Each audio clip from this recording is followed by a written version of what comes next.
In the previous video, we used generative design in Blender to generate objects and buildings, but also pieces of furniture and small objects. So you can use generative design, parametric design to create different types of objects. You can generate skyscrapers as well as bookshelves or really small things. And we also saw how we can use lattice modifier. We can create a lattice, and also we can create framing and paneling. I'm going to get rid of these CAD files. And we also saw how we can create multi-stories using really precise plan views like this one here. So in this video, we're going to focus more on the exteriors, on how we can generate our terrain, how we can create our terrain. There are different ways we can do that.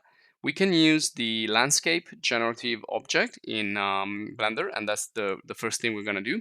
Now, these are terrains generated with the landscape tool or landscape object.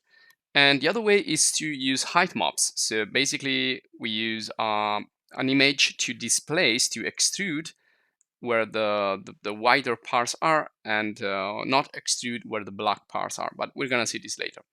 Now the last option, well, one of the other option is to use level curves. So if you have curves in AutoCAD or in Revit or any other CAD or BIM application, you can import them, and then you can use those curves to generate a surface, a nerve surface.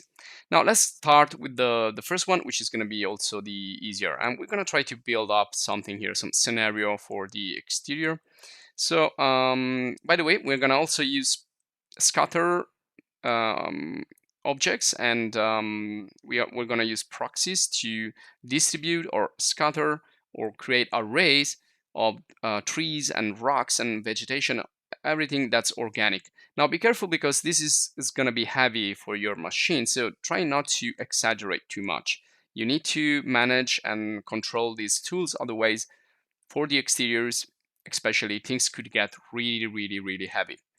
So let's get started with the first tool. So let's go to Add, and let's go to the landscape object.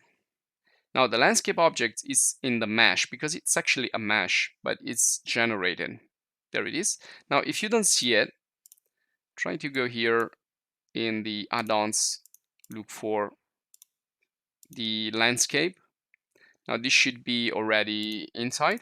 So you can see it's going to be also in the View 3D sidebar, Create tab. So if I go here in Create, there's my landscape right here, and also landscape tools like mesh displays, weight from slope, landscape eroder, and then you have other stuff here. So once you finish to create your landscape, you can come in here and kind of change it and refresh it. So it's an additional tool that is really easy to use, really important. Now I don't want to create any landscape, but I think I've already done that. You can see the landscape, the first time it's going to appear, it's going to be really small. It's right there near the cursor, so I need to go with the view and do frame selected. So it's a pretty small object.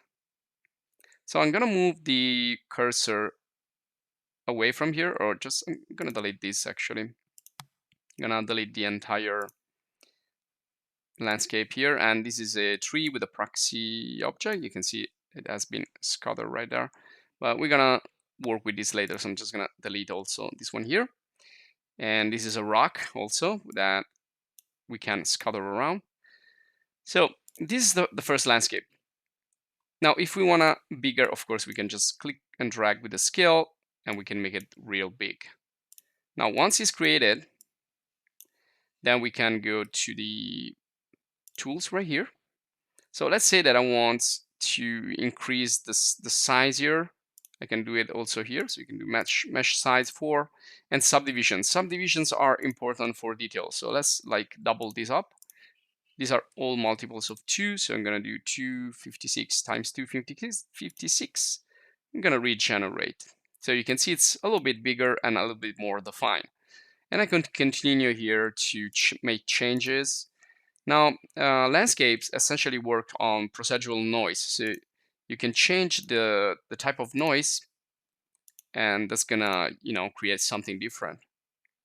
And then you can change the randomness and refresh every time. You can change here the offset, the size, the noise size. You can make a bigger noise, a smaller noise. Yeah, this looks like, it's something really different. It looks like a sea or a lake, or, some really soft surface. So you can change a lot of stuff going in here and just experiment with this. So you need to take your time and work here essentially with two things, with the noise right here and with the displays. So by changing these parameters, you will create many different types of landscapes. But the first time, you probably are not an expert in it. Look at this, so it's really different. So let me just delete this with the X.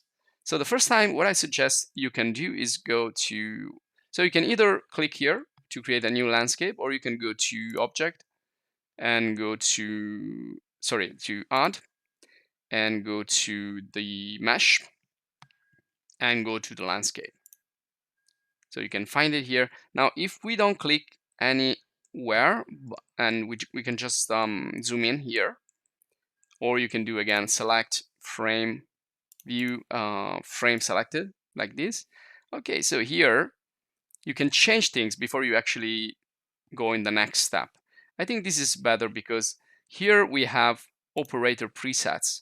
Now these are presets that you can also save, by the way, as we did with the tissue modifier and other modifiers. You can save your presets, but you can use these that are already there. So you can find here, for example, canyon. So it's going to create a canyon, and then you can modify it. Right here, you can customize it. Also right here, you can see you have two main areas. You have noise settings, you have displays settings right here. So everything, it's happening right here. So you can study these parameters. You can see we have a marble noise type, and you can also do a spherical thing if you want, or just deselect the sphere here. So click, deselect the sphere. And you can also create a water plane. So if you want to do like rivers or lakes or even pools or whatever, you can add a water plane, and then you can see, you can adjust it later. So when you finish, you can like push this up, so it creates like a river in this case, or if it's a little smaller, it's going to create a lake. Okay, so let's try something else. I'm gonna delete this. There you go. And again, I'm gonna click on landscape, and I'm gonna generate another one. You can see it's gonna take the last one that I have edited. So I can save these again with the plus, and I can call this my canyon. Okay, or I can just change it, because right now, I can just regenerate. I can change it. I can use flat, so it's gonna be a really flat landscape. There you go. And it's also bigger in this case. So you can see it also has a fall off here near the borders. And so be careful not to click outside, otherwise you need to reload the tool. And let's see something else, then you can just experiment yourselves. So this is lakes, and this is a small one, so I need to go back inside. So this is adding the water plane automatically. And then you can see this one here is my canyon, and then you have things like volcanoes, or let's say here mountains. And you can like create different mountains and then assembly everything together. You can just change things if you, let's see, mounts. Okay, you can just change things if you go in the seed. So when you change the seed, it's gonna differentiate, it's gonna regenerate, create different options using that parameters.